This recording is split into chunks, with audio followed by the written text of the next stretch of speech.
हरित सफर की पहल के अंतर्गत सतत शहरी गतिशीलता समूह सस्टेनेबल अर्बन मोबिलिटी कलेक्टिव की शुरुआत। वाराणसी के भेलूपुर स्थित डायमंड होटल में एक कार्यशाला का आयोजन किया गया, जिसमें हरित सफर शहरों और उससे जुड़े गांव कस्बों के कारोबार और वहां के लोगों को एक टिकाऊ गतिशीलता प्रदान करने वाला रणनीतिक अभियान योजना है। इसे शहरों और उनके आसपास के लोगों तथा उनके व्यवसायों की गतिशीलता की जरूरतों को पूरा करने के लिए तैयार किया गया है, ताकि जीवन स्तर में बेहतर सुधार तथा विकास सुनिश्चित की जा सके। इसी कड़ी में उत्तर प्रदेश, बिहार और झारखंड में सार्वजनिक परिवहन प्रणाली के विद्युतीकरण को बढ़ावा देने के लिए सामूहिक सतत शहरी गतिशीलता SUMC का शुभारंभ किया गया है। इस पहल का उद्देश्य इन तीनों राज्यों में मांग सृजन और आपूर्ति में सामंजस्य बैठाते हुए टिकाऊ और जलवायु केंद्रित सार्वजनिक परिवहन प्रणाली विकसित करना है। इसे जन भागीदारीपूर्ण और एकीकृत तरीके से विकसित किया गया है, शहरों में कार्बन उत्सर्जन को कम किया जा सके। सामूहिक सतत शहरी गतिशीलता SUMC की घोषणा वाराणसी में द क्लाइमेट एजेंडा द्वारा आयोजित स्वच्छ और समावेशी शहरी परिवहन प्रणालियों पर पहले क्षेत्रीय सम्मेलन में की गई।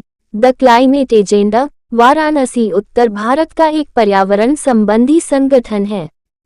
क्लाइमेट एजेंडा ने अपनी प्रमुख पहल हरित सफर के माध्यम से कार्बन डाइऑक्साइड उत्सर्जन को कम करने के लिए कार्बन मुक्त शहरी गतिशीलता, एक सतत और समावेशी भविष्य के लिए सहयोग पर एक क्षेत्रीय सम्मेलन की मेजबानी की और वाराणसी में सामूहिक सतत शहरी गतिशीलता SUMC की घोषणा की गई। वर्ल्ड रिसोर्सेज इंस्टीट्यूट WRI में ट्रांसपोर्ट विभाग के कार्यक्रम प्रमुख चिंतन दफ्तरदार ने कहा कि वाहनों से निकलने वाले प्रदूषण समस्या की जड़ यह है कि हम वाहनों का उपयोग कैसे करते हैं।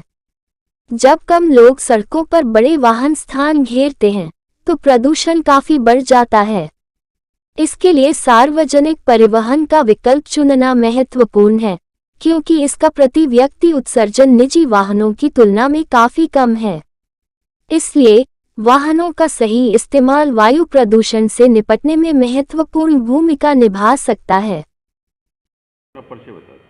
मेरा नाम एकता है और मैं क्लाइमेट एजेंडा की डायरेक्टर हूँ। क्या कहेंगे, किस तरह का आज कार्यशाला? देखिए, आज का कार्यक्रम जो है वो सस्टेनेबल अर्बन मोबिलिटी नेटवर्क को प्रमोट करने का है, उसका अनाउंसमेंट करने का है। और ये नेटवर्क जो है पिछले 4-6 महीने से जो हम ये मोबिलिटी को लेकर काम कर रहे हैं, अलग अलग प्रदेश में लोगों से मिल रहे हैं। इसके लिए हमने कई रीजनल बैठकें भी की हैं, पटना में की है, लखनऊ में की है, एक रीजनल बैठक आज हम कर रहे हैं।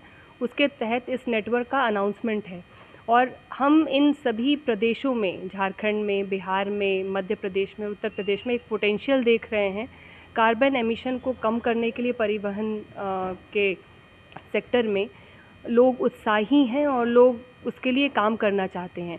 तो ये पोटेंशियल देखते हुए हम लोगों को यहाँ पे उस नेटवर्क के फॉर्मेशन में आ रहे हैं और मिलकर एक योजनागत तरीके से सरकार की नीतियों के अनुसार जो उनका EV को लॉन्च करने की नीति है, नेट ज़ीरो का जो टारगेट है, उसको कैसे एम्प्लीफाई किया जा सके, उसको कैसे एक्सेलरेट किया जा सके, इस पर काम करने के लिए कहाँ से लोग यहाँ पे शामिल हैं? यहाँ देखिए 4 प्रदेशों के लोग हैं, मध्य प्रदेश से हैं, बिहार से हैं, झारखंड से हैं और उत्तर प्रदेश से हैं। मुख्य 3 मुद्दों में चर्चा है। पूरा जो मोबिलिटी का इशू है, जैसे बार बार रिपोर्ट्स आ रही हैं कि ये परिवहन से बहुत सारा उत्सर्जन हो रहा है और परिवहन के उत्सर्जन को कम करने के लिए नई नई तकनीक आ रही है। जिस तरीके से इलेक्ट्रिक व्हीकल आया और उसको प्रमोट किया गया, आपने देखा होगा कि अलग अलग योजनाओं के तहत जो है वो बसेस आ रही हैं, बनारस में भी बसेस आई हैं और भी दूसरे बहुत सारे इलाकों में आई हैं और इसको बढ़ाने की बात की जा रही है। लेकिन उसकी जो प्रॉब्लम है वो हम देखते हैं कि बहुत से इलाकों में बस लोग चाहते भी हैं, लेकिन सरकार इसलिए भी नहीं दे सकती है क्योंकि वहाँ पे इंफ्रास्ट्रक्चर नहीं है, सड़कें उस तरीके की नहीं है कि EV बसेस चलें, क्योंकि वो लो फ्लोर होती हैं, बहुत ज़्यादा गड्ढों में वो नहीं चल सकती हैं, उनके लिए सड़कें अच्छी चाहिए होती हैं। तो ये जो इंटीग्रेशन का जो प्रॉब्लम है, जिसकी वजह से ये बहुत तेज़ी से आगे नहीं बढ़ पा रही है या कह लें इम्प्लीमेंट नहीं हो पा रही है, हम सभी प्रदेश मिल करके ये कोशिश कर रहे हैं कि लोकल एविडेंसेस के माध्यम से उन समस्याओं को बाहर लेके आएँ, प्रशासन से और बाकी डिपार्टमेंट्स के बीच में इंटीग्रेशन किस तरीके से पॉसिबल है ताकि कम बजट में भी ज़्यादा बेहतर प्लानिंग की जा सके।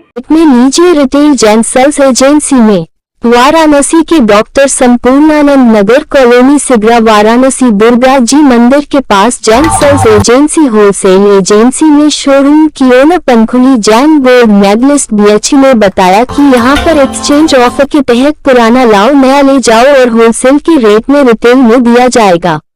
एक बार विजिट अवश्य करें। हमारे यहाँ प्रेशर कुकर, गैस चूल्हा, मिक्सी, नॉन स्टिक बर्तन पर भी भारी छूट दिया जा रहा है।